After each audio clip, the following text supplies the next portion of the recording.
करनी है हम सभी को।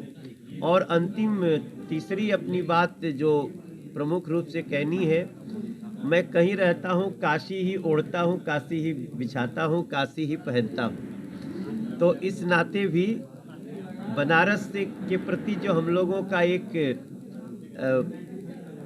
प्रेम भाव है, उसके नाते हम काशी के लोगों को एक बार फिर से प्रणाम करते हैं। और काशी के आशीर्वाद से ही हम दिल्ली में भी अपनी यात्रा जारी रखते हैं, दुनिया में यात्रा जारी रखते हैं। तो काशी का आशीर्वाद बना रहे। मनोज जी, आप राहुल गांधी को आप बेवकूफ बता रहे हैं, एक करके ले लेते हैं। आप राहुल गांधी को बेवकूफ बता रहे हैं कोविड के प्रति। नहीं, सलमान खुर्शीद जी उनकी तुलना भगवान श्री राम से कर रहे हैं। एक तो हमने बेवकूफ नहीं कहा, हमने कहा बेवकूफ़ी नहीं करनी चाहिए। बेवकूफ़ी नहीं करनी चाहिए इसका मतलब नहीं कि वो बेवकूफ़ी है, तो उसको दोनों को थोड़ा सा माफ कर देना। सलमान खुर्शीद वो भगवान राम को जानते ही क्या है। सलमान खुर्शीद जैसे लोगों ने ही कांग्रेस को इस रसातल तक भेजा है। अगर सलमान खुर्शीद को राहुल गांधी में ही राम नजर आते हैं, वही राम उनको नजर आते हैं, तो मेरा मानना है कि सलमान खुर्शीद जैसे लोगों को अपना इलाज कराना चाहिए। राहुल गांधी माँ विंध्यवासिनी का दर्शन करने और अपनी जो हमारी जन्म देने वाली माँ है उसके दर्शन के लिए मैं पहुंचा। थोड़ा सा समय तो लगा है क्योंकि पीछे काफ़ी चुनाव थे देश में, तो बहुत जगह भागना पड़ा। और इसी में हम सबको गुजरात जैसी एक बड़ी सफलता भी दिखी। और उसी में काशी तमिल संगम हुआ बनारस में। वो चुनाव के कारण मैं इसमें आ भी नहीं पाया, लेकिन वो बहुत अच्छी एक बहुत सुखद अनुभूति रही उसकी, जितनी आप सबकी रिपोर्ट हमने पढ़ी।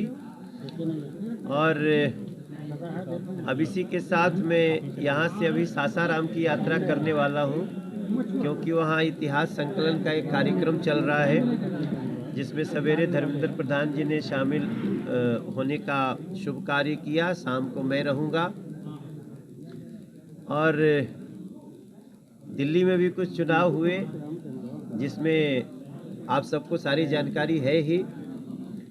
तो इन सारी बातों के साथ साथ नया साल आने वाला है और 2022 अब जाने वाला है। 2-3 प्रमुख बातें हैं जो मैं आप सबको बताना चाहता हूँ।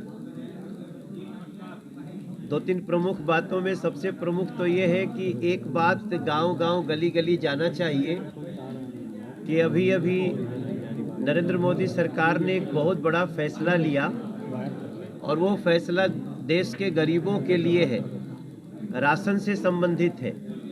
आप सबको पता ही होगा, अभी तक जो राशन कार्ड से राशन मिलता है वो 3 रुपया किलो चावल और 2 रुपया किलो गेहूँ मिलता था।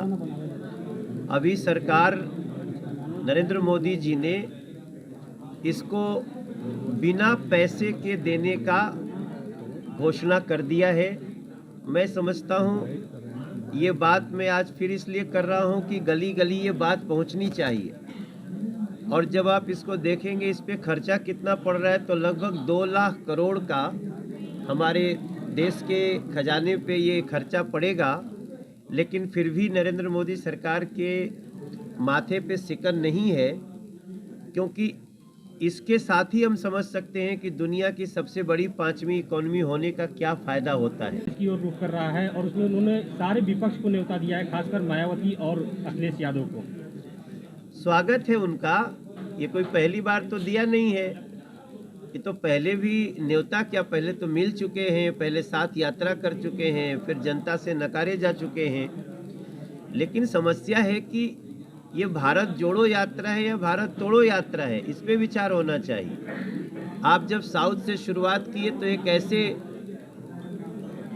ऐसे चर्च के पदाधिकारी से मिले। हमारे देश में बहुत सारे चर्च के पदाधिकारी हैं जो बहुत देशभक्त हैं, देश के साथ चल रहे हैं। पूरी कम्युनिटी बहुत अच्छे से राष्ट्रवादी तरीके से चल रही है। लेकिन राहुल गांधी जिससे मिलते हैं वो देश विरोधी बातें करता है। वो देश को हमेशा गलत शब्दों से परिभाषित करता है। तो वहाँ भी उन्होंने देश का दिल तोड़ा। रास्ते में आगे चलते हैं तो कन्हैया कुमार जैसे लोग उनके साथी होते हैं, जिसका नारा है भारत तेरे टुकड़े होंगे, वहाँ भी दिल टूटा। राजस्थान आते आते मोबाइल तोड़ दिए किसी कार्यकर्ता का। तो भैया सब तो तोड़ ही रहे हो, कुछ तो जोड़ो। मैं समझता हूँ ये इनकी यात्रा अच्छा, मैं इसको मानता अगर ये देश के अच्छे अच्छे लोगों को तोड़ते। कल मेवात के एक व्यक्ति का, मैं कोई रशीद चाचा है उनका मैं सुन रहा था बयान, वो कहते हैं कि ये चलते हैं तो बात भी नहीं करते, लोग रस्सी में से बांधे रहते हैं, चलते जाते हैं। तो अगर ऐसी ही यात्रा है, हमें तो लगा था कि इस यात्रा से कुछ राहुल जी का और कांग्रेस का फायदा होगा, लेकिन मुझे दिख नहीं रहा है। लेकिन हम उनका स्वागत करते हैं, घूमे, कम से कम देश के लोगों की मनोदशा और भावनाओं तो समझे। नगर निकाय चुनाव जल्द होने वाला। देखिए, दिल्ली में तो हम सोचे थे कि वो शायद 200 सीट पाएंगे, लेकिन दिल्ली में ऐसी स्थिति आ गई उनकी कि वो किसी तरह बहुमत के आंकड़े को किसी तरह छू पाए हैं। और ऐसी स्थिति में देखिए, मेरा जो मानना है कि दिल्ली के लोगों ने एमसीडी में उनको अंतिम मौका दिया है, और वो भी इसलिए दिया है कि अब दोष मत लगाना 2025 में कि देखो एमसीडी हमारे पास नहीं थी तो हम काम नहीं कर पाए। और मैं आपको बता दूं, मेरा जो दूरदृष्टि कह रही है कि 2025 में आम आदमी पार्टी का पूरी तरह से राजनीतिक सफाया हो जाएगा।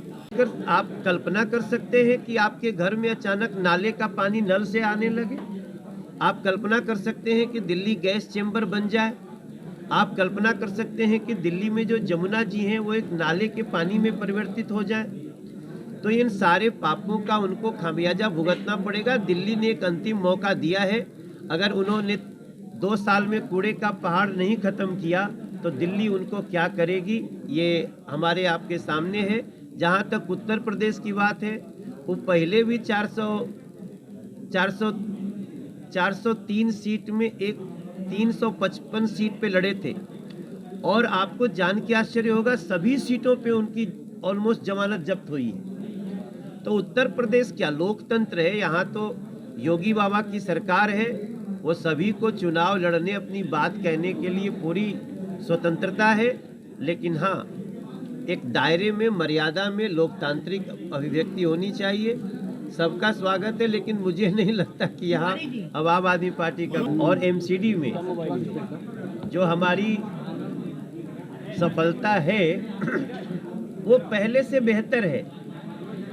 हिमाचल में आपको पता ही है कि एक ट्रेंड चल रहा है जिसको बीजेपी तोड़ने के लिए जानी जाती है। जैसे उत्तराखंड में तोड़े, आप देखेंगे कि पूरी सरकार हमारी, उनसे अगर मतों की कमी है तो मात्र 37,000 की है, 0.9% के अंतर से हम पीछे रह गए। तो इसमें भी एक बड़ी बात है, लगभग हिमाचल में जब भी सरकार बदलती थी तो 6% वोटों से आगे पीछे होती थी, हम मात्र 0.9% से पीछे रहे हैं। तो फिर भी उसको हम चैलेंज ले रहे हैं। और एमसीडी में भी हमारी जो चौथी बार आने की कोशिश थी ना क्लाउन जी, मेरे भाई बहन, हम चौथी बार आना चाहते थे, तो भी हम 104 सीट लेके आए हैं। तो इसको भी मैं दिल्ली का एक आशीर्वाद। 5वीं सबसे बड़ी इकोनॉमी है, और 5वीं बड़ी इकोनॉमी बनने में हमने किसको पीछे छोड़ा, तो ब्रिटेन जैसे देश को भी पीछे छोड़ा। जिस ब्रिटेन ने हमारे ऊपर 200 साल शासन किया, हम लोगों ने उसको पछाड़ करके 5वें स्थान पे हम आ गए। 2013 में हम 12वें स्थान पर थे। नरेंद्र मोदी जी के सरकार आने के बाद हम 5वीं सबसे बड़ी इकोनॉमी है, और इसीलिए हमको 2 लाख करोड़ का बर्डन नहीं है। ये गरीब देश के जो बिलो पॉवर्टी लाइन लोग हैं उनके लिए एक बहुत बड़ी घोषणा है, और इसके लिए मैं भी अपनी तरफ से बनारस के सांसद जी को बहुत धन्यवाद करता हूं। दूसरी जो प्रमुख बात है कि अभी 7 दिन पहले जब हमारी संसद चल रही थी तो प्रधानमंत्री जी और देश के विदेश मंत्री ने और देश के रेल मंत्री ने, इन लोगों ने प्रेजेंटेशन दिया। हम बहुत जल्दी, हो सकता है कि अगले 2 महीना या 3 महीना के अंदर ही हम दुनिया की 3rd सबसे बड़ी इकोनॉमी हो जाए। फ्रांस और जर्मनी को हम किसी भी समय पछाड़ सकते हैं।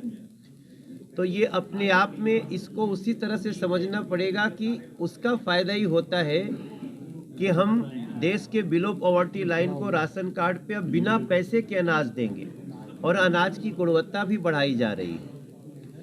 दूसरी मेरी काशी में प्रार्थना है, प्रधानमंत्री जी ने भी सबसे निवेदन किया है, हमारे देश के स्वास्थ्य मंत्री मनसुख मांडविया ने भी निवेदन किया है।